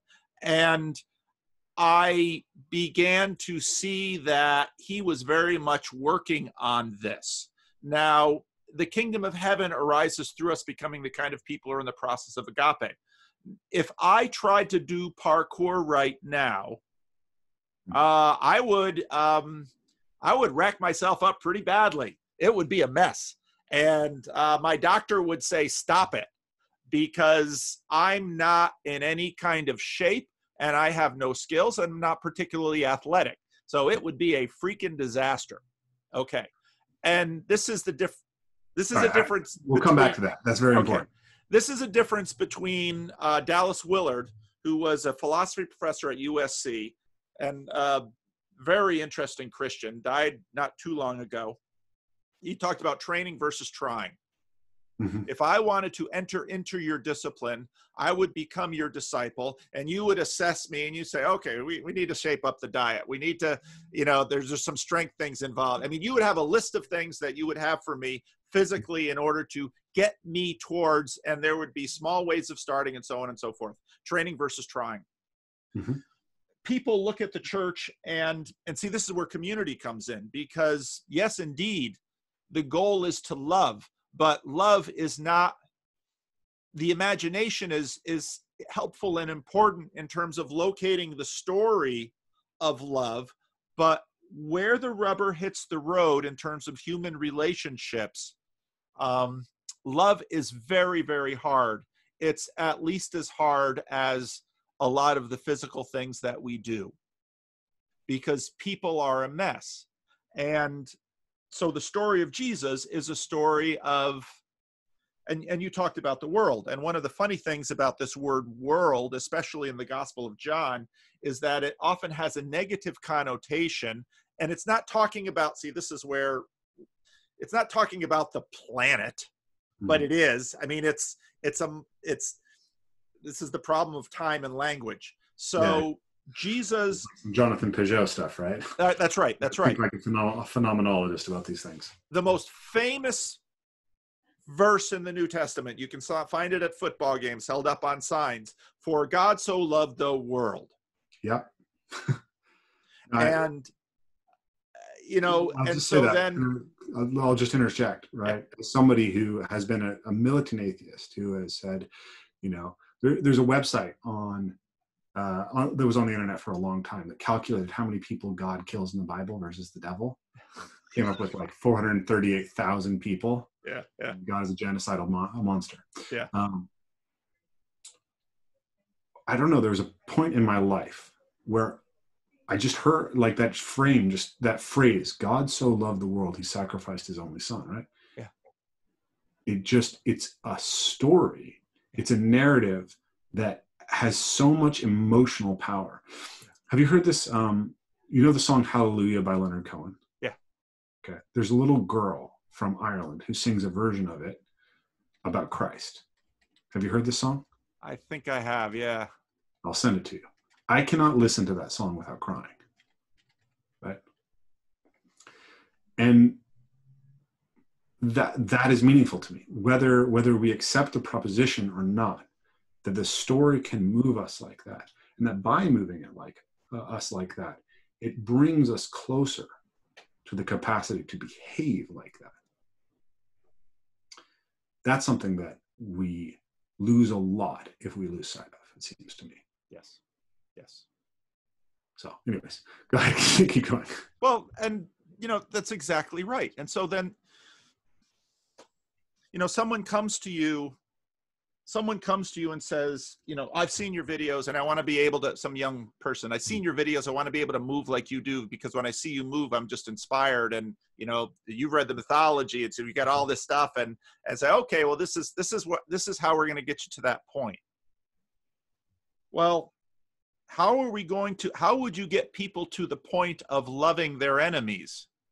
And, well, what do you mean enemy? I mean, an enemy. I mean, so today I was playing around and there's the, oh gosh, why do I do these things? There's the Scott Adams race, critical or systemic racist challenge. And so I made a video because I'm thinking about systems and stuff.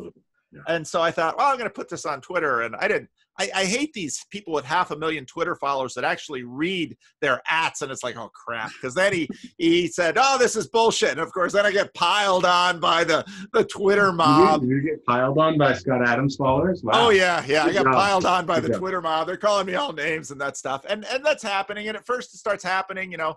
My little corner of the internet is unusually pleasant and delightful because it's full of people like you.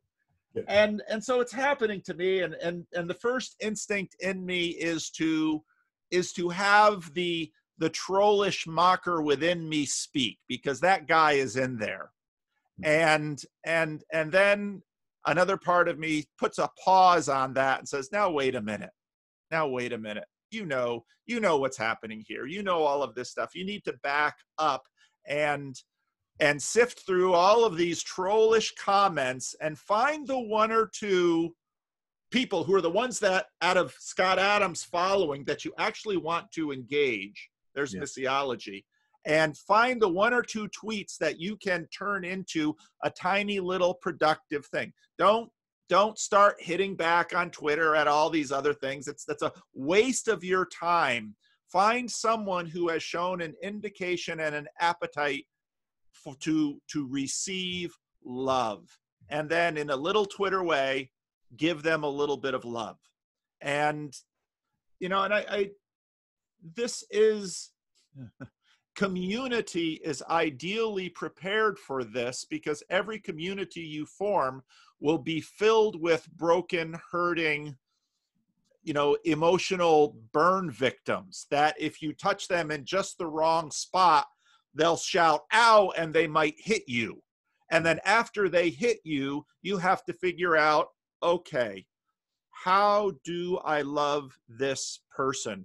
And at that moment, with one different particular individual, Vervaeke combinatorial explosion takes in, and out of the whole realm of ways to respond to this person, find one that actually connects with them in love, And in almost every case, it will cost you some of your reputation or your ego or something else.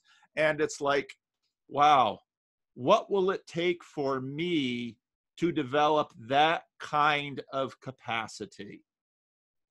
This is exactly actually what I've been thinking about recently.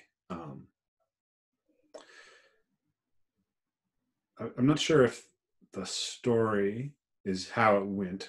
I can't remember correctly, but it's all connected in some way. I was out training recently with some friends, and there was a tree that I was interested in jumping around on. So I approached one side of it, and there were some kids who were playing on the other side of the tree.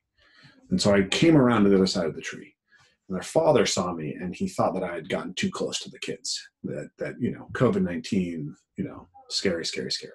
And you're a grown man climbing in trees, and so people are going to look at you and say, "Is this guy okay? Are my kids safe with him?" So anyway, go on.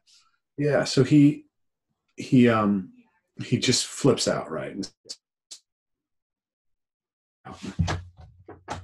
Telling me he's going to knock me out, and I've been training martial arts since I was 6 years old.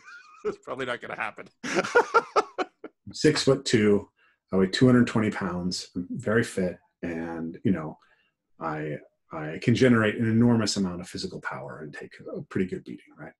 So I'm not threatened, but I am very confused by the fact that this guy is so angry so quickly. And so I sort of stand there, and I'm just like, dude, like, we can have a conversation. And then eventually I get a little bit angry, and I'm like, dude, I've been studying COVID-19 since the beginning. I'm like one of the early warners on this. Like, come on, let's have a conversation. And then he starts to walk away, and he's yelling at me as he walks away. And I just started laughing, right? I couldn't help myself. It was just absurd, right? This guy was not a threat to me, and he was trying to play this dominance game with me. So the next time that I went out to meditate, I meditated on loving kindness towards this guy. May he be well. May he be at peace. May he love. May he be loved. So I do this. This is part of the loving kindness practice, is to think about, can you extend that frame to people, even that you don't like, because that does something for you, if nothing else. And so, like, the guy I mentioned earlier, who I used to work on Natural Moon with, Erwin, he's one of my least favorite people in the world for whatever reason. So when I was learning meditation, there was a point where I was working up to, like, okay, I'm going to have to do this. And it was like, it was just the worst, most uncomfortable feeling to approach. Yeah. But as I sat down there and I thought, okay, may he be well. I was like, is the world a worse or better place if he's physically okay, right? If he's healthy and he's not in pain, like, is the world worse? I was like, no, it's okay, right? And if he's at peace, it's like, yeah, that's fine. If he's being a good, loving husband and father, does that make the world better or worse, right? If his partner and his students and his people around him and his children are giving him real love, like, everything that I dislike about him as a human being is going to be improved by all of those things being true, and the world will be a better place. And if you really accept it has to be rooted in that idea that everyone does have the capacity to contribute to the world becoming a better place, right? And so I did that, and it was pretty transformative. It was great. And as I was meditating on that, I had this kind of realization of where I think the martial arts and parkour and all these things connect to this, project of Agape. Because I think people, and I think you really referred to this, they vastly underestimate the demands that puts on you. And I think that what these physical practices do is they create the type of people who have the resilience, who have the anti-fragility, who have the strength, who have the self-knowledge to apply themselves to something like that, right? I'm a child of the West, right? I'm a child of the history of Christendom, but I'm also very specifically a child of the history of the counterculture. And so in some ways, I'm looking at recovering the bones. Are you still there, Paul? Yep. Recovering the bones. In some ways, I'm also thinking, like, how do I specifically see the insight from that counterculture? And I think there was insight there. Yes. But I think that one of the great things that they failed at is that they, like, I just have in my head Every time I think about this, I imagine the Beatles singing, "Love is all you need. Love is all you need." And it's like, it sounds so easy and so sweet and so simple. And I think to myself, you have no idea what you're asking of people, right? There's no path that leads to enlightenment that doesn't take you into the depths of hell. Yes. And so I think that in some sense, what we're uniting in these physical practices is, I'm going to give you the types of challenges that allow you to construct the character that can take on a challenge like that. Yes. Yes. And this is what, and this is next. But I was thinking about what's happening in our culture right now, right? I was thinking about all these cities being burned, and all the people who are marching with their signs, who I don't think have ever read Black Lives Matter's website or read the background of the literature, and I was trying to come from that place of agape towards that as well. But I was trying to understand it, and I was thinking, okay, on some level, there's a narrative that I think is just false, right? I think that there's that people are being told that lots of people are being killed when they're not. But also, lots of people were killed, and there's lots of intergenerational trauma. And like, maybe it's not happening right now, but what about 50 years ago? And how many people have stories that make it very easy to believe that? And if you just say the facts on the ground don't look like this right now, nobody's going to want to listen to you because of everything else that's going on. And then there's the just general issues of class and Peter Turchin. Now we're just a powder keg anyways. Yeah.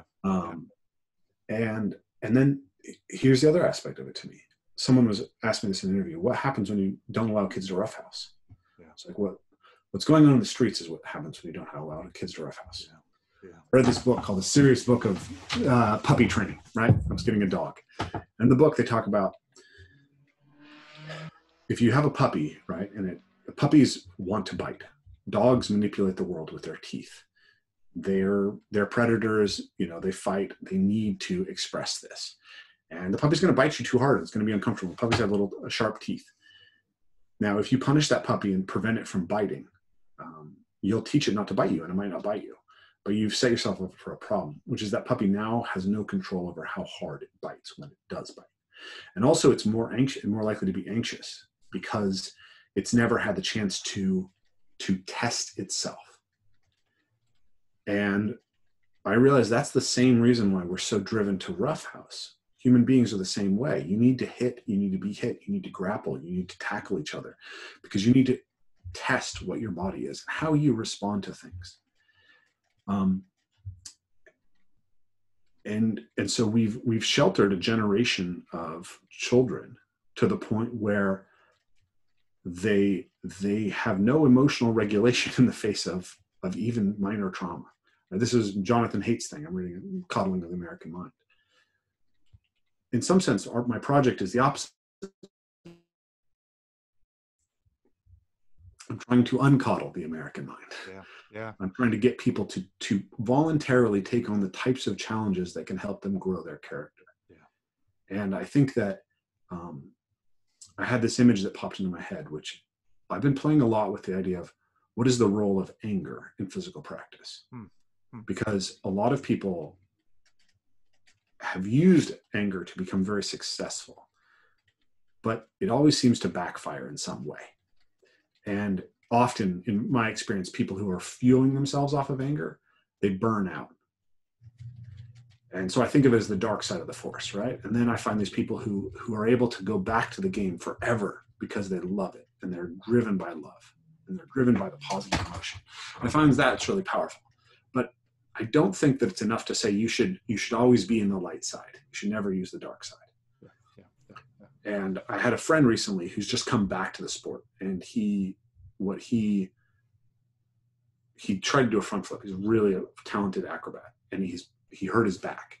And his initial reaction was this horrible self-loathing and anger that he could be in a situation where such a simple trick could hurt him.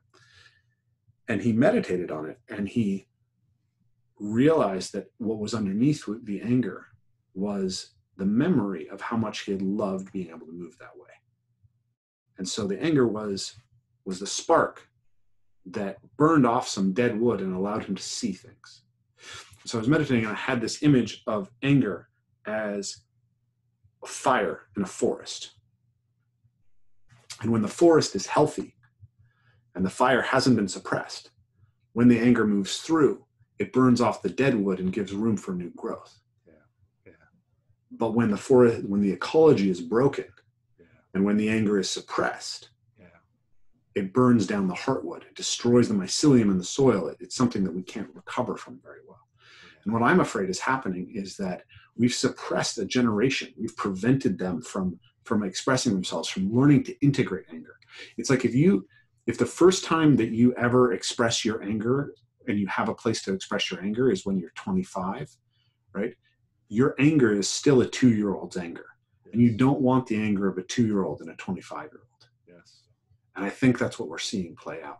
Yes. And it's so sad to me, because I think most of the people who are doing this are affluent middle-class people. Yes. And ultimately they believe in their hearts that they're righteous and that they're serving these poor communities of color. And ultimately they're burning down their neighborhoods. They're burning down the places that they work. And they're burning the police who they rely on to keep their neighborhoods safe. Yeah. That's a lot of who it is. And that was the previous conversation I had today. So that's right. Yeah. And that's not to say that there's not police brutality and that it's not inequitable, right? We can make the police better. And there is a horrible history of police brutality. And it's true to this day that there is more physical violence directed toward people of color from the police. And that's something that needs to be addressed. But the way that this is being talked about and the way that it's being expressed is so poorly integrated that I just can't see how it burns off the deadwood in an effective way to leave room for a positive new growth. Yeah. That's what worries me. And that's why I think that this agape principle, and this is where the body comes in, and this is where the physical.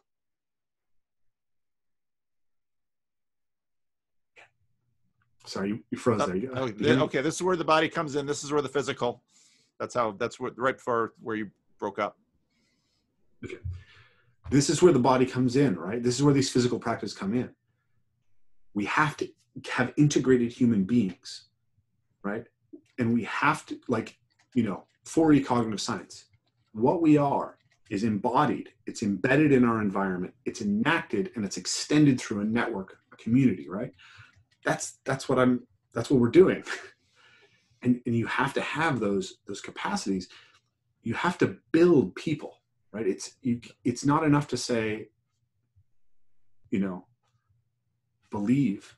To me, it's not enough to say believe. You have to give people a practice that allows them to become the type of person who can be in the process of doing that. And that's why I think that I have a role in this conversation, is because I think that I'm in a place where I can help people build those practices. And the reason that I wanted to have this conversation with you is because I don't think those practices give us what we're really looking for until they go beyond helping us cultivate our own greatness and orient us towards good. And I don't see a good that is better articulated, that has a more powerful story than the good of agape. When you're talking, I remember reading a question about these Kenyan marathoners. Why were these Kenyans so good? Mm-hmm. And it wasn't that they were faster than anyone else. It was that they had developed a greater capacity to endure pain. Mm-hmm. A couple of years ago, I did a class for my, I don't often do specialty classes here, but a therapist once told me, they said, there are a lot of classes out there for teaching young parents how to parent young children, but there's nothing out there to help adults figure out how to parent their adult children, and not even necessarily parent, but yeah, still parent, but relate to their adult children. And so I thought, well, I'll do something like this. And my children are all now in their 20s. The more I thought about it, the more I thought, no, this is basic Christianity, because what it actually takes, I've got a church full of seniors, what it actually takes to relate well to your adult child that is maybe botching parenting, botching marriage, botching finances, botching their careers, getting involved in drugs and all sorts of other destructive things. The irony is that what it takes for their parents is an ability to endure pain. Because if you're actually going to, when you find your kid messing up, the first response is, I'm going to smack them. Well, your child is an adult. It's beyond the smacking stage. So then it takes the verbal stage. I'm going to lash out verbally, and I'm going to scold, and I'm going to nag. Well, yeah, scolding and nagging probably isn't going to do much either. What's a lot of what you're going to have to do? Be patient. Figure out the subtle dance of love of saying yes and saying no, not bailing out. I mean, it's a whole bunch of Al-Anon type stuff often. And, listening to you, when I think about, well, what do you learn in physical training and discipline? Well, you learn, then suddenly we're very monkish. It's diet, and it's, physical pain, living with physical pain and enduring physical pain to get to a goal. Yeah. And so I very much see these things as, and it's dealing with, the extent of my athletic career was running cross country when I was a freshman in high school, and I was bad at it.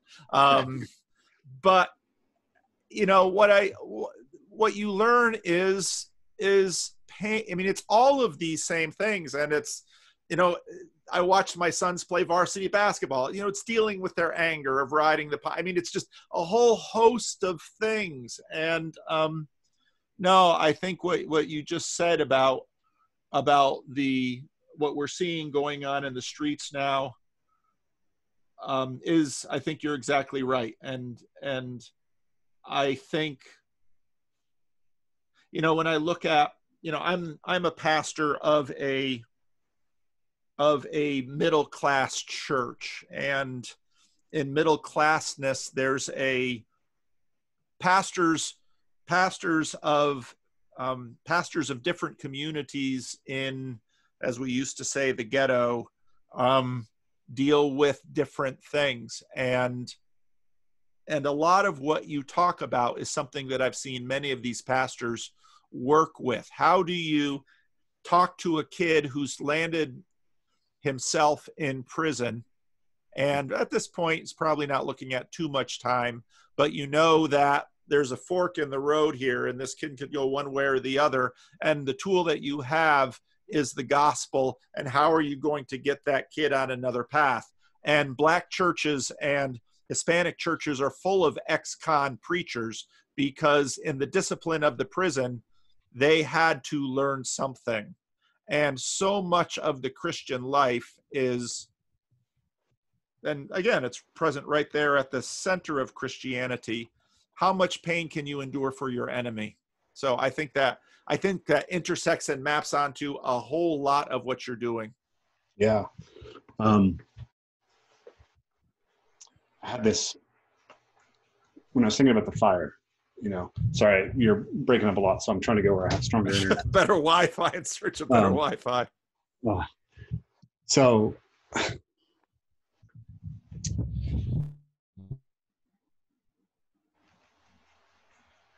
I was thinking about the fire, I was thinking about what Jordan Peterson says about friendship, right? That a true friend doesn't really give you unconditional positive regard, right? Carl Rogers didn't have it quite right.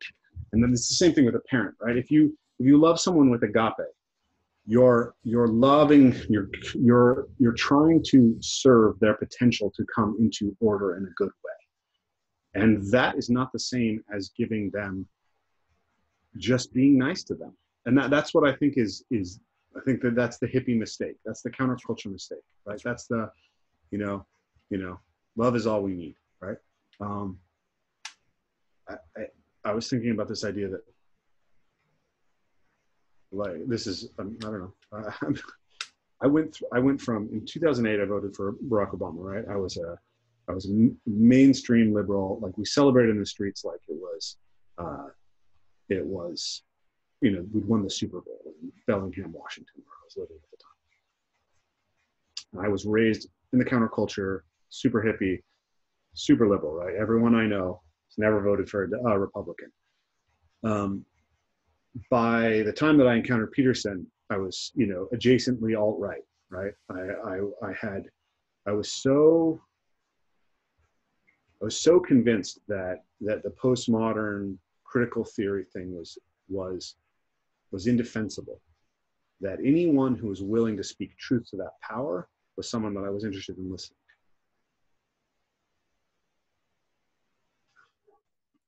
It was only through encountering the IDW that I realized that, I mean, I don't think I ever fully accepted the alt-right, but what I realized was that basically those two things are mirrors of each other, and they're both stuck in this idea of a zero-sum game. And the alt-right managed to speak truth about the same, the IDW managed to speak truth about the same issue, right? The IDW managed to speak, you're breaking up again, managed to speak truth about the same issues, while pointing the way towards a positive sum game. Yeah. Right? Yeah. The answer to choose your side before we all tear each other's eyes out is, wait, can we not tear each other's eyes out? Right? It's like, okay, I'm going to choose that side because their skin color is the same as mine. Right? That's the wrong answer. Right? See outside that frame. And that's what they offer. Yep. That's what I thought was incredibly profound. Yep. So while I was in that place where I was, listening to white nationalists and not accepting what they were saying, but not looking at it nearly critically enough, let's say, I had friends who would listen to what I had to say and who would talk,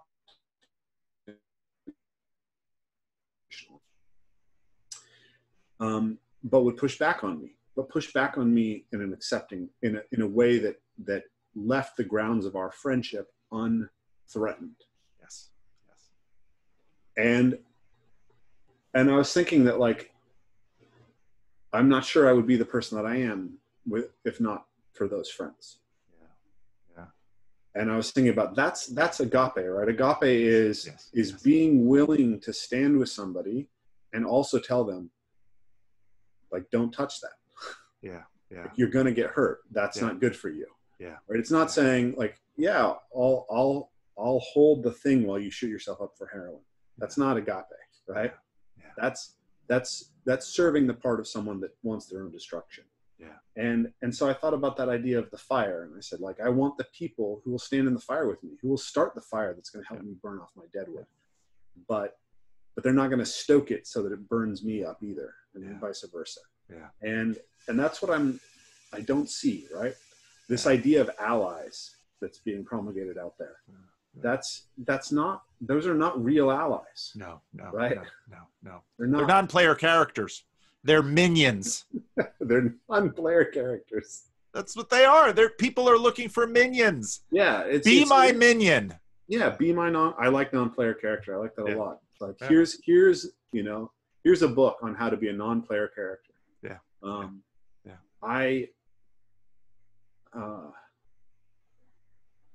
I don't see that has any potential for a redemption in it. No, that's what stokes the fire and burns down the forest and leaves it a wreck. And so I think that, I think it's interesting. Jonathan Haidt says, of like the top three things that Jonathan Haidt talks about is destroying our current kind of society are the political the political polarization of the academia, and I can't remember one of them, or I'm missing it, but one of them is the lack of free play and rough and tumble play.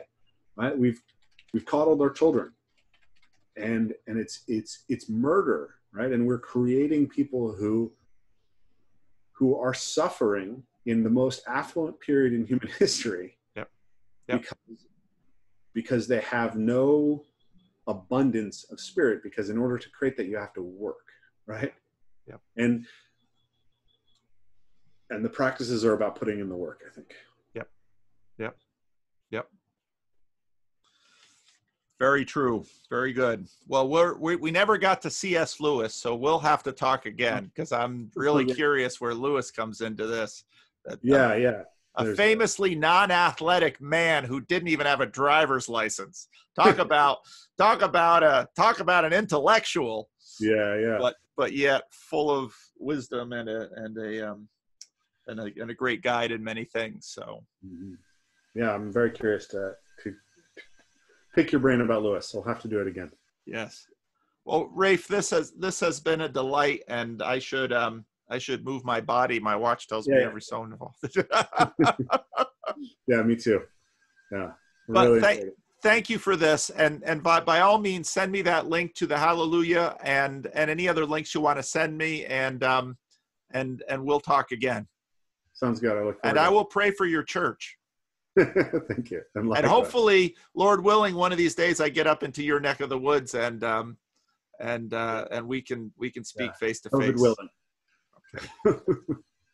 That's all that Christianese I talk. Yeah. Thank you, John. Or Paul. Sorry. That's okay. Have a good day. Thank you, Rafe. This was a pleasure. Bye-bye.